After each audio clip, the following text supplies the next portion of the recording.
another edition of the SoCal Prep Report. Rich Estrella along with Bob Gibson, Randy Rosenblum will be joining us soon, and we are here at Cerritos College where the conclusion of the Division I final has just ended. The national championship game, Bob, and what a shocker. St. John Bosco defeats Mater Dei this time around, 39-34. Exciting game, Bob. A lot of mistakes, though. Really a tale of two games. Mater Dei really came out, poured it on a little bit early. They looked like they were cruising. Bosco got a late touchdown in that first half, really key to them. And then they just rolled in the second half, man. Jason Negro, I want to hear exactly what he told his team when he got into the locker room, because whatever it was, man, Bosco came out and just rolled out 4 straight touchdowns to start off that second half. And then what do you know? Mater Dei tried to get back in it, but who was going to make a big play? Bosco made a big play at the end. A sack and a forced fumble after Mater Dei had made a defensive stop themselves. I'm going in circles here. It's crazy. Back and forth, back and forth. This is exactly the game everybody wanted right here. This is what everybody was hoping for, because it's the two best teams in the nation, and Bosco pulled it off. Yes, indeed. It was a tale of two halves.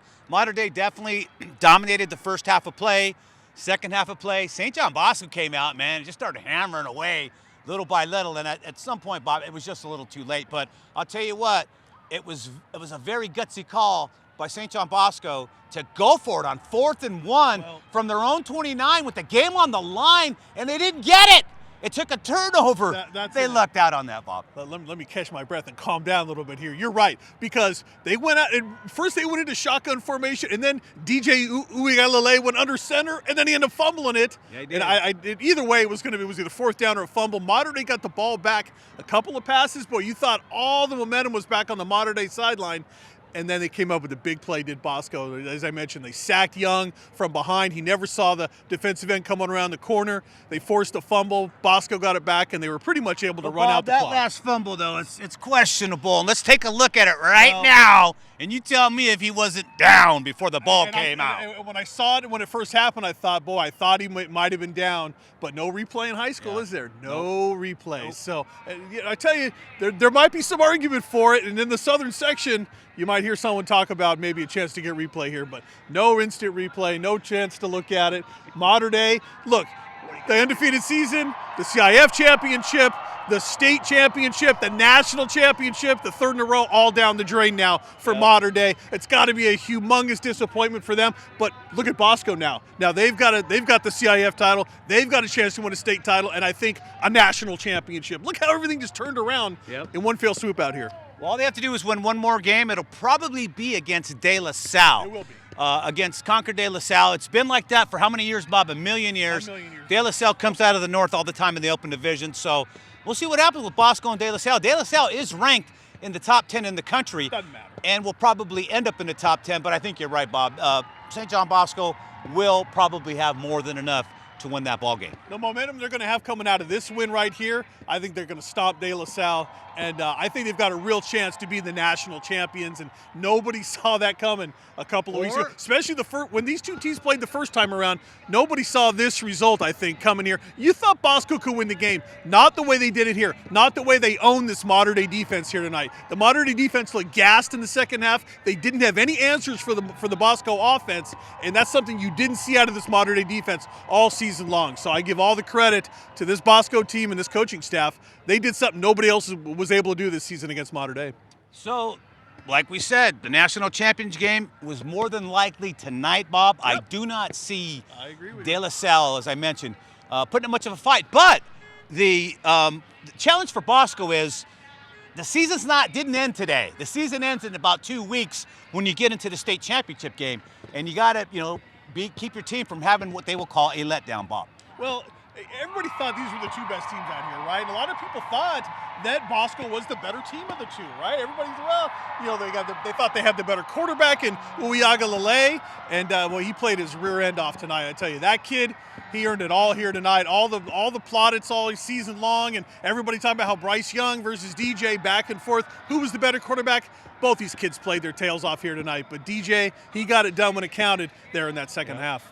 Well, like any good quarterback, you got a great line, you'll have a great season, and you'll do well. And both these guys had great offensive lines this year, Bob. I would give the game ball to that Bosco offensive line. They did a tremendous job protecting him all night long. And like I said, that Mater Dei defense, boy, they were trying to dial up all kinds of blitzes. They were coming with all kinds of stuff. They couldn't get there. They could not get to DJ most of that second half, and that was really, I think, a big difference here. They couldn't get the pressure on him. They gave DJ a chance to make plays, and of course, as good as he is, he made those plays. All right, let's take a look at some of the other games from tonight.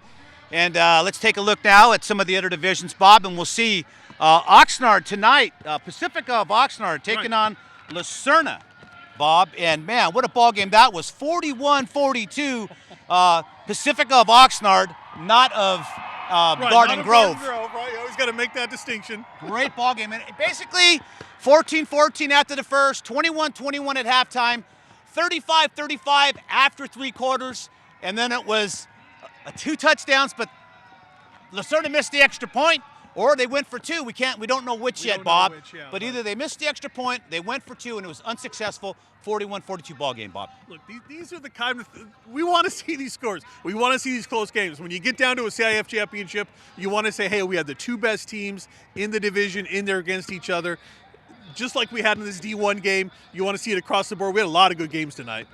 Sunny Hills, Bob. Won a CIF championship, their first one since 1992. Now, basically, we've been asking this question. When was the last time they were in a final? We thought it was in the 70s. Somebody wrote on a blog on our site that it was in the 80s. It was actually in 92. They defeated Rancho Alamitos. Well, you know why I know that? Because I covered that game. Very good, Bob. I covered that game for Continental Cablevision way back in the day. Continental. And I was there when Sunny Hills had won their last CIF championship. Congratulations. It took a while to get back there. Seems like a lifetime, but congratulations to the Lancers back in the football win column there. They beat Santa Barbara, by the way, as you see there, 24-21. Continuing on, looking at the scoreboard from tonight, we see Highland. Carlos Pena's team up there. Right. He was talking about Highland all season. They defeated North Torrance 24-12. It was all Highland. They were at 24-0 at halftime, man. I think they put in their reserves in the second half, but 24-12 was the score on that one, Bob. All right, continuing on, looking at the Division 13 championship. Esperanza, Bob, 42 points, 42-40 tonight in their championship matchup. I love that. I love that final score. That was the last score we were trying to find. We finally found it, and we went, wow, 42-40. I love these high-scoring games at the end, just like we had here in this D1 game. High-scoring games all over. Offense rules the day. Esperanza, it's been a while since they were back in the CIF final, and they get it back in the 90s for them as well. So good to see these programs coming back around and winning some titles. Oh wow! Now let's talk about last night's stuff. Let's take a look at Division 2, I believe. Yes, it is. Sierra Canyon over Chaminade. Now Chaminade had a 7-3 lead early in the second quarter, Bob, but then it was all Sierra Canyon. You know, 35 points after, actually 31 points after that, and they end up winning 35-7. Sierra Canyon, 4 CIF titles now, Bob, in the last 5-6 years, so they're doing pretty well. And guess what their reward's going to be? They're going to be a D1 team next year, and they should be. A D1 team this year, yeah, Bob. I agree with you 100%. They should not have been playing in this game. They should have been playing in this D1 bracket. They will definitely be there this next year, no doubt about that. Usually after you win a couple of CIF titles, they will move you, and they'll move you up. Well, these guys have won 4 in the last 5, maybe 6 years, Bob, and they've been in 5 of the last 6 of these things. State title. Yeah. Come on. Time to move them up, Time to move them up, because that's a really good program now who should be competing out here. Well, you know what, Bob? As good as their football program is, their basketball program can probably beat their football team. We're going to be talking a lot about Sierra Canyon as we transfer into basketball as well. Make no mistake about that. All right, back to the scoreboard from last night, taking a look in Division 3. Good ball game, Bob. Your boys at Corona Del Mar avenging last year's loss to Grace Brethren, 56-28. Just amazing, Bob. These 2 teams are just phenomenal. These are 2 teams that will also probably move up. I think Corona Del Mar, I think Grace Brethren too, should be playing up there as well. And I told you from day one, Corona Del Mar, not only did they have, I think, the best public school program in Southern California. Get into that right now? Said it. I said it, and I'll say it again. I think they're the best public school program in Southern California. I hear you, Centennial. I know you're out there. Hallelujah, Bob. I'll put CDM Reverend up against Bob Centennial. right I'll put them up there. Baby. I'll give them a chance. But not only that, but they had a little chip on their shoulder the way they lost last year in overtime to Grace Brethren. They got it done. They turned the tables this year. And congratulations to the Sea Kings. Man, Ethan Garbers just played out of his mind in that game. And, of course, John Humphreys, too, catching all those touchdown passes. That offense was unreal for CDM this year. Well, Bob, I'll tell you what. Corona Del Mar took them 4 chances to finally win the title. All right. They got it finally. They did lose to Grace Brethren last year, and they lost to Downey the year before that, and the year before that, they lost to Sierra Canyon. So it's not like they haven't been tested. You know, Corona Del Mar's had to go up the progression. You can see the numbers, easy to extrapolate. Corona Del Mar is time to go Division I. They won a couple. Their head coach went over to Servite, but that program has been across the board really good for a lot of years now. I think you'll see CDM move up as well. All right. And by the way, the year before they finally got to the 4 straight finals, Bob, guess who they lost to in the quarterfinals? Who did they lose that one? Anthony White's Buena Park team, 35-17. Coach. Buena Park, man. When is he going to take another job? Get him back in there. Come on. That, but I'm going to let Anthony White come on and tell us about it when the time comes, my friend. Good enough. All right, back to the scoreboard from last evening. Taking a look now at Division IV. Aquinas, Bob, defeated St. Paul 21-16. Now, St. Paul led at the half, 10-0, man. And then Aquinas came out in the second half, scored 21 unanswered points. St. Paul putting up 6 later on in the game when it was already put away. And the Swordsmen lose on their home field, Bob. How do you lose on your home field? That's tough. And then The pit, Bob, the pit. There's so much about making those adjustments at halftime. And when the coach is able to do it, like we saw in this D1 game, I can't wait to talk to Coach Nager and find out exactly what he did to turn this thing around for his Bosco Braves. But same thing in that game, right? Yep. You make those adjustments at the half. It just means so much. If you come out and score 3 straight touchdowns like that, that means you did the right thing at the half, obviously.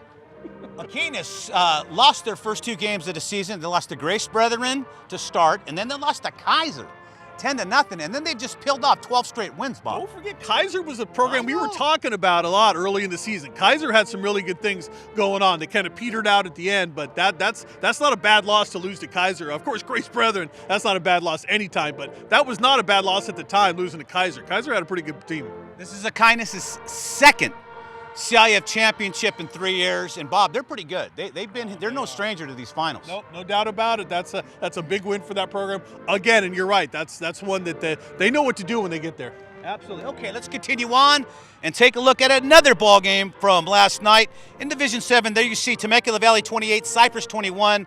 Now, this is an interesting final, Bob, because Cypress was 5-6 last year. Right. They were 12 with the loss. They're 13-1 now, and so.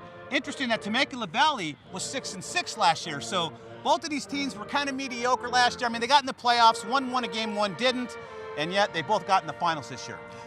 Great turnaround. I love when you see that. When you see a group of players kind of come together, say, you know, we're a 500 team, and we're going to make that next big leap.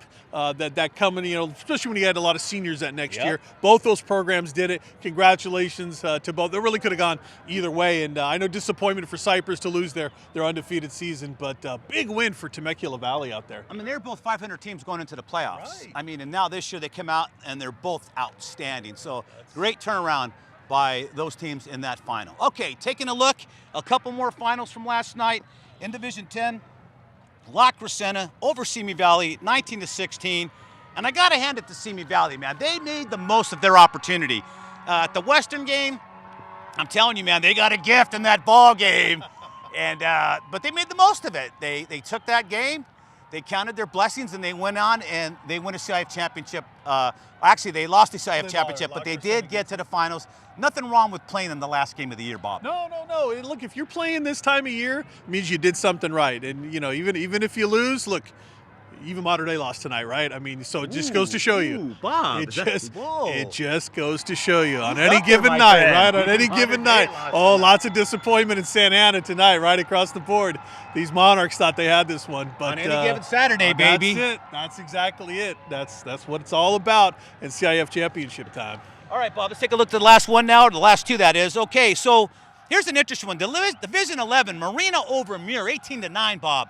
Marina, we're talking Marina of the Sunset League, Bob. Right. So when was the last time they did something? Who used to get owned in the Sunset League by Edison and Los Alamitos and Newport Harbor year after year. Westminster. Right, finally dropped down, right? Had never even played for a CIF football title, much less won one. Now they're 1-for-1, right? They finally got there, and they won. Congratulations to Marina High School. The Vikings, right? That's a huge win for a program that's not used to a lot of football success. Bob, that's a giant win. Don't say that is a giant win for him. Giant, humongous. Give it to him, Bob. You can't use a big enough word, right? All right. Well, I know you're big in Orange County back in the day, and you know the history of that school, and it was very, very I saw it for exciting for Marina. I saw it for too many years, man. I saw Marina just get owned by all those other teams in the Sunset League. Finally get a chance to drop down and be in a division where they can be competitive. Good for them. Good for CIF for making that happen too, because we got to see that. You can't see a Marina getting their butts kicked all up there all the time, and Esperanza still up there, man. You got to drop these guys down, give them a chance to compete, and they finally did it, and they got in there, and they got some titles tonight. Good for them. Absolutely. Taking a look now at the last division, Division 14,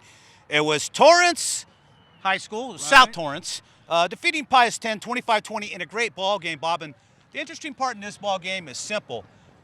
Pius 10 comes back, decides to play football, and in 3 years they're in the CIF finals. Just amazing. It's amazing, right? The school. It's not a new school. Right. The school had closed down, then there was a merger. Right. The school's only been open like 6 years. We talked to the coach at the banquet. 4 years football's been back, and here they are, and they get back there, and they come up a little short. Yeah, they did. But I tell you what, that's a program that's on the rise, big time. Yeah, they were leading the ball game. They just didn't finish out. So those are your 14 champions, and let's not forget Almonte did not get to play. Well, that's true.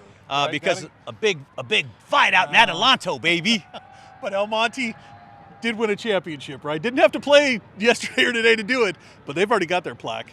All right, Randy, come on up, man. We're waiting for the city section news. Speaking of trophies, Randy's trying to stay warm out here. Speaking of trophies, there is a missing trophy in the city section, and I want to know where the trophy is, Randy Rosenblum.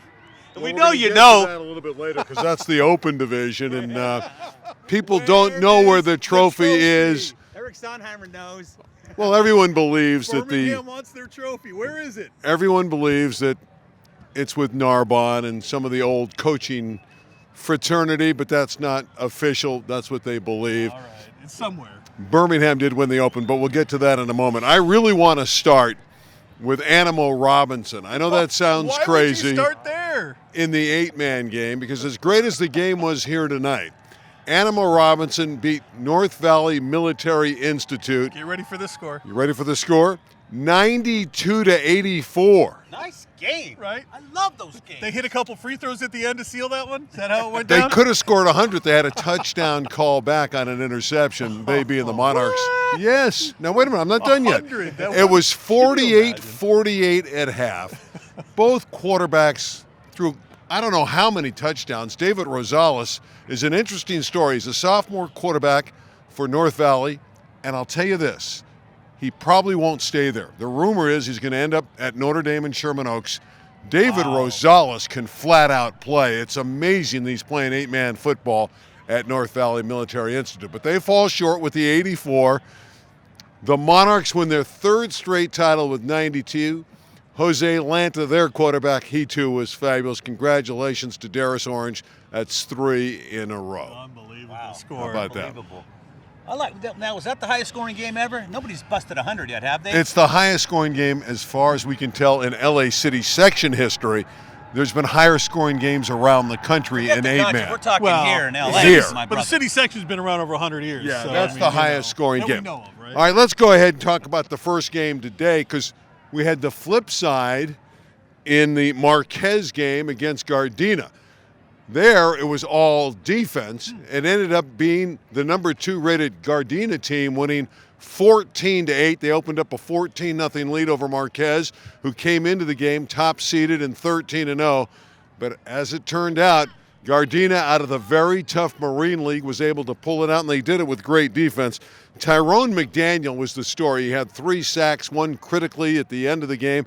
He wears number 51 like Dick Butkus, and McDaniel got it done. Gardena got the championship for former UCLA Bruin Jim McElroy, who's their head coach. So congratulations to Gardena. They won a couple titles in the 60s. They won a title in the 70s, and they get one now, hard-earned in the Division III game over Marquez. You ready for D2 in the city? Let's go to it. That was Franklin, the top seed in Canoga Park. Canoga Park. I like Canoga Park coming into this. Remember, I picked the Hunters as well going into this one. Canoga Park opened up a 28-0 lead in this game. Yes, Franklin stormed back. Bobadilla threw a couple touchdowns, but it wasn't enough. Canoga Park, the Hunters win the title, 28-20. Congratulations there. They have a great offense, and I got to give credit, too, to David Gomez. He threw a couple touchdown passes to Joshua Christopher, who I saw play last year, a quick wide receiver, 2 touchdowns early to Christopher. George Hernandez, their fine running back, had the other 2 scores, and they opened up the big lead. And congratulations, the championship goes in the Valley to Canoga Park, the Hunters. That was Bob's team. He was a front runner from the beginning, I told Bob. you, I like Canoga. I like Canoga we from agreed early on that on. We one. did. We agreed on that one. Narbonne wouldn't win the title, so Bob's pretty good on these 2 picks. He's a city section guy. Yeah, but Narbonne still has the trophy. Okay, let's go to D1. Allegedly. Yes. Allegedly. Receipt again handled El Camino. They beat them earlier in the year, 28-14. This time they got them bigger, 44-26. Drenell Rhodes was the story. He had 4 touchdowns. He caught 2 of them early in the game for 53 and 51 yards from Trent Butler, the quarterback. Later, they got 2 other scores from the other brilliant receiver. He runs and catches. That's Mario Martinez. Martinez and Rhodes are big play guys. They dominate the football game. Alonzo Areola wins the D1 title, 44-26 over El Camino. And for the 4th year in a row, the Regents get to double digits in victories. That speaks to how good that program is. And really, I think they won the city title last week when they knocked off Venice 42-41 and beat the great Luca Diamant. That's the title game. El Camino did a great job to get there, but the 2 best teams were Venice and Reseda in like D1. A great close semifinal to wake you up for your finals matchup, huh? And now the game we've been waiting for. The Open Division in the LA City section. Narbonne. Randy, you were out of the gate with Narbonne. You are going after that all night long. After you, man. The heck with the notes. Oh, that's it. Birmingham wins 27-20 over Banning. The story there was Jackson Dadich. The quarterback throws 4 touchdowns. He hit his last 13 aerials, and then he made a critical run to keep the last drive going to burn the clock. Again, this is a terrific team at Birmingham. They really came on. They played the toughest schedule during the regular season. They were brilliant in the West Valley when they shut out all 4 opponents. They got into the playoffs. They got great performances from Boardingham and White. Jason White was great the whole time, and he blocked another punt. He had 16 blocks in his career on kicks. And Mason White was a star. So was Boardingham. They were the 2 studs all season long. But this was Dadich's game, and he proved that he could get it done, the junior quarterback. Congratulations, to Jim Rose. He was the assistant when Ed Croson won 4 titles at Birmingham many years ago, the last one in 2007. Jim Rose gets the title in the upper division, the Open Division for Birmingham. Does he get to celebrate, or is softball practice start tomorrow for Coach Rose? It's funny you say that because there was a rumor floating around, is he going to get an extension as the football coach? And Rick Prezant, the AD, said, here's his raise. He's still coaching the softball team. You're starting. Yeah. Right, so he's done both very well. He's actually won an invitational lower division softball title when he first started coaching about 20 years ago in softball. Every year he gets them into the playoffs. They don't seem to win the title, but they get there. He's got a very established softball program. But Jim Rose, good guy, great job. Congratulations. Gets the upper division, Open Division title in the LA City section. Oh, wait, what do you expect now for the city section for state without Narbonne's presence involved? I don't think they're a threat in the state games. I think Birmingham, and we'll find out tomorrow, has a chance to host because their stadium's really nice, and you would think that of all the schools that have qualified in the 4 championship teams, Animal Robinson probably won't go to a state. That's still yet to be decided, but the other 4 schools will go into a state game. But when you look at the facilities, Birmingham has the facilities to host a game. No matter who they play, they'll be an underdog. The other factor about Birmingham, they have a couple seniors that were critical, but by and large, that's a very young football team, and they're going to be even better last year. They came in a year ahead of schedule to win the Open Division title. Birmingham will be the favorite, I think almost a heavy favorite to win the LA City title in the Open Division next year. I think a lot of people are going to say, well, look, if Narbonne hadn't been kicked out of this thing, we wouldn't even be talking about Birmingham. And that might be true. But It is true. But I don't want to sell Birmingham short. Right. The season that they had really was something. And you're right, Narbonne was on another level of everybody else. But not to sell Birmingham short at all. Because baby, if Narbonne they had a hadn't great been up season. to all those shenanigans, they might not even be in the conversation. Well, the beauty You here never know. for Birmingham is they lost 4 early season games to some of the heavyweights in the Southern Section, but they didn't put their heads down. They got some transfers in. They bulked up on those players. Those extra transfers really helped out when they became eligible, and they ran off a lot of wins in a row and finished 8-4. And at the end of the season, they were a very tough out for anyone. We talked about it throughout the playoffs. We always mentioned Birmingham because of the athletes they had. My biggest concern about them in the playoffs was their youth, not their talent. The talent prevailed, and that's why they're the city champions. All right. Well, listen, it's been a great football season. It's not over yet. We still have the state playoffs, but man, there's a lot to talk about. There's a lot of things that need to be fixed, so to speak, in the city section in particular. But, something interesting happened this week, and it always happens when you have the championship rounds going in football. The fans start getting involved. But somebody made a comment about, was it Mission Viejo being the number one team, number one public high school? Because if you look at it in the Southern Section, it's always the parochials that win. Let's not act like it doesn't happen. The only team to be able to break in recently has been Corona Centennial from 2010 on up. But interesting enough, who's the best public high? Is it Corona Del Mar? Is it Mission Viejo? Come on, Bob. What do you got? Look, I think if you really break it down, I mean, best public school in Southern California, that's hard to bet against Centennial, right? It's hard to say Centennial's not the school because of their success. But I'll tell you, for this year, right? I said all year long, I mean, Mission Viejo's got a great program, but Corona Del Mar, man, what they were doing all season long. Give me a break. That offense, you're going to tell me they couldn't run up some scores on Mission Viejo? I would love to see that game. I wish there was a way to make that game happen. Because and then I would love to see the winner of that game take on Centennial, because I guarantee you we'd see more offensive fireworks. Centennial Corona Del Mar would just be an offensive bonanza. I would love to see it. And don't sell Corona Del Mar short. You think they're a couple divisions down from Division 1? They may be, but all that talent, forget about it. They might be in Division 1 too. They could have played in this Division 1 bracket, and they could have done some things out Randy, here. what's your opinion here? Well, that's why I like an open division. I think it should be all hands on deck. If you're a lower division team and you're just that good, either in the city section or the Southern section, you should have an opportunity to prove that you're better than everyone else. And Corona Del Mar may win a state title. They're a great football team, but we don't know if they stacked up against St. John Bosco or Mater Dei if they could win that game. But it sure would be fun to find out if they'd have a chance. Oh, it I sure think would. it'd be up front, they'd be a little too thin. Well, listen, guys, we got to roll on. This is the big end of the evening for the CIF, but now we got state next week. We'll be talking more about that. Hey, and by the way, I did do a little bit of digging for my friends at the state, and we got an advanced listing of who the matchups are for this upcoming state playoffs. I like it. And we're going to leave you with those right now, but don't tell anybody because they're not coming out till Sunday.